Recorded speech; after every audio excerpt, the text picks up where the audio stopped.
आज की वीडियो में हम लेकर आए हैं गुरुवार की व्रत कथा।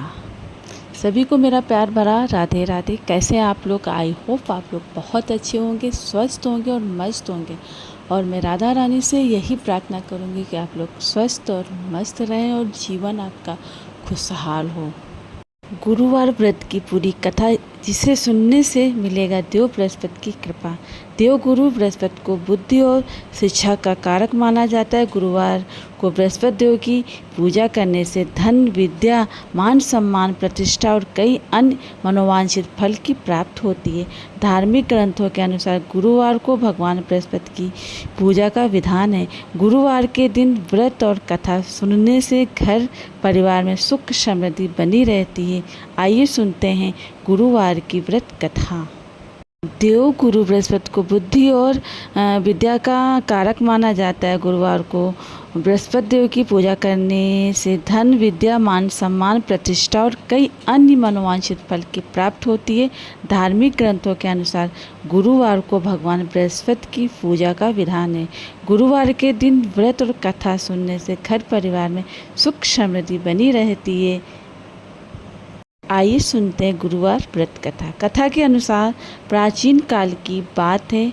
किसी राज्य में एक बड़ा प्रतापी और दानी राजा राज करता था।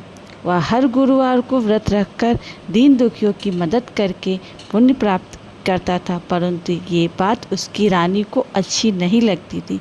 वह न तो व्रत करती थी और न ही दान पुण्य में विश्वास रखती थी। इतना ही नहीं, वह राजा को भी ऐसा करने से मना करती थी। एक समय की बात है, राजा शिकार खेलने के लिए वन गए।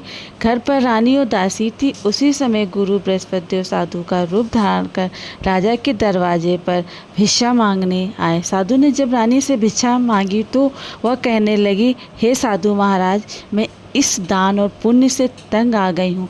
आप कोई ऐसा उपाय बताइए जिससे कि सारा धन नष्ट हो जाए और मैं आराम से रह सकूं। इतना सुनकर बृहस्पति देव ने कहा, हे देवी, तुम बड़ी विचित्र हो। संतान और धन से कोई दुखी होता है?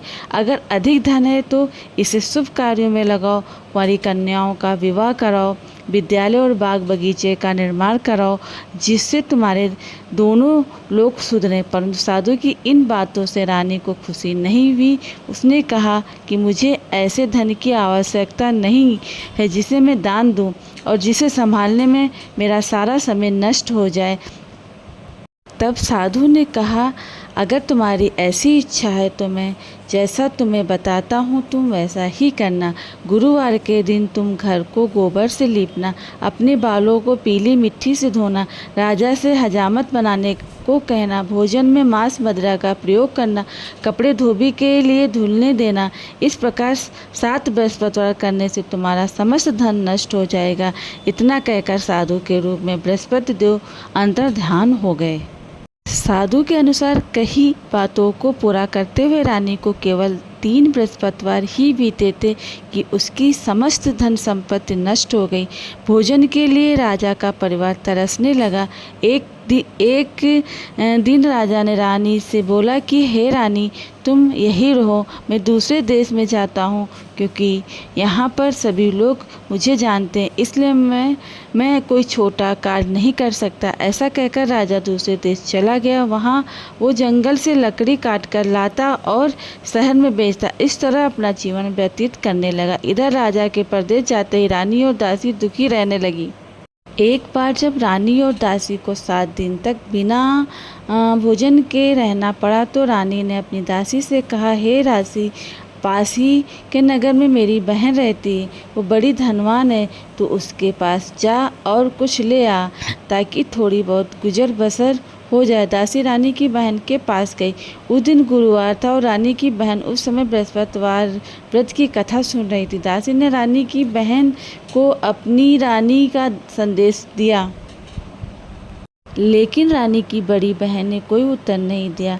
जब दासी को रानी की बहन से कोई उत्तर नहीं मिला तो वह बहुत दुखी हुई और उसे क्रोध भी आया। दासी ने वापस आकर रानी को सारी बात बता दी। ये सुनकर रानी ने अपने भाग को कोसा। उधर रानी की बहन ने सोचा कि मेरी बहन की दासी आई थी, परंतु मैं उससे नहीं बोली, इससे वो बहुत दुखी हुई होगी। कथा सुनकर पूजा समाप्त करके वह अपनी बहन के घर आई और कहने लगी, हे बहन, मैं बृहस्पतिवार का व्रत कर रही थी। तुम्हारी दासी मेरे घर आई थी, परंतु जब तक कथा होती है तब तक ना तो उठते हैं और ना ही बोलते हैं, इसलिए मैं नहीं बोली। बताओ दासी क्यों आई थी? रानी बोली, बहन तुमसे क्या छिपाऊं, हमारे घर में खाने तक को अनाज नहीं। ऐसा कहते कहते रानी की आंखें भर आईं। उसने दासी समेत पिछले 7 दिनों से भूखे रहने की पूरी बात अपनी बहन को बता दी। रानी की बहन बोली, देखो बहन, भगवान बृहस्पति देव सबकी मनोकामनाओं को पूर्ण करते हैं। देखो शायद तुम्हारे घर में अनाज रखा हो। पहले तो रानी को विश्वास नहीं हुआ, पर बहन के आग्रह करने पर उसने अपनी दासी को अंदर भेजा तो उसे सचमुच अनाज से भरा एक घड़ा मिल गया। ये देखकर दासी को बड़ी हैरानी हुई। दासी रानी से कहने लगी, हे रानी, जब हमको भोजन नहीं मिलता तो हम व्रत ही तो करते हैं, इसलिए क्यों ना इनसे व्रत और कथा की विधि पूछ ली जाए ताकि हम भी व्रत कर सकें। तब रानी ने अपनी बहन से बृहस्पतिवार व्रत के बारे में पूछा। उसकी बहन ने बताया, बृहस्पतिवार के व्रत में चने की दाल और मुनक्का केले की जड़ में अर्पित करें तथा दीपक जलाएं।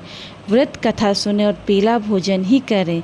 इससे बृहस्पति देव और भगवान विष्णु प्रसन्न होते हैं। व्रत और पूजा की विधि बताकर रानी की बहन अपने घर को लौट गई।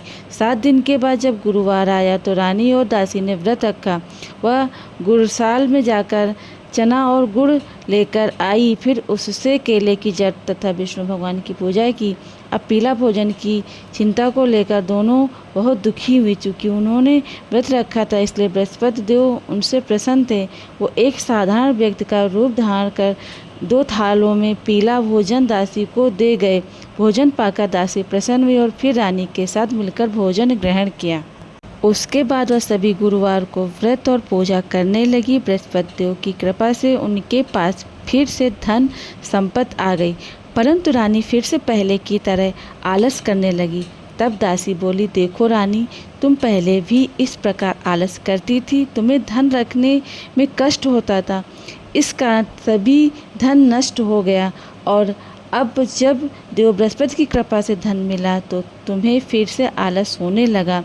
रानी को समझाते हुए दासी कहती है कि बड़ी मुसीबतों के बाद हमने ये धन पाया है, इसलिए हमें दान पुण्य करना चाहिए, भूखों को भोजन कराना चाहिए और धन को शुभ कार्यों में खर्च करना चाहिए। इससे तुम्हारे कुल का यश बढ़ेगा, स्वर्ग की प्राप्त होगी, पितृ प्रसन्न होंगे। दासी की बात मानकर रानी अपना धन शुभ कार्यों में खर्च करने लगी। इससे पूरे नगर में उसका यश बढ़ने लगा। बृहस्पतिवार व्रत कथा के बाद ओम नमो भगवते वासुदेवाय का जाप करना चाहिए और आरती करने के बाद सब लोगों में प्रसाद वितरण करना चाहिए।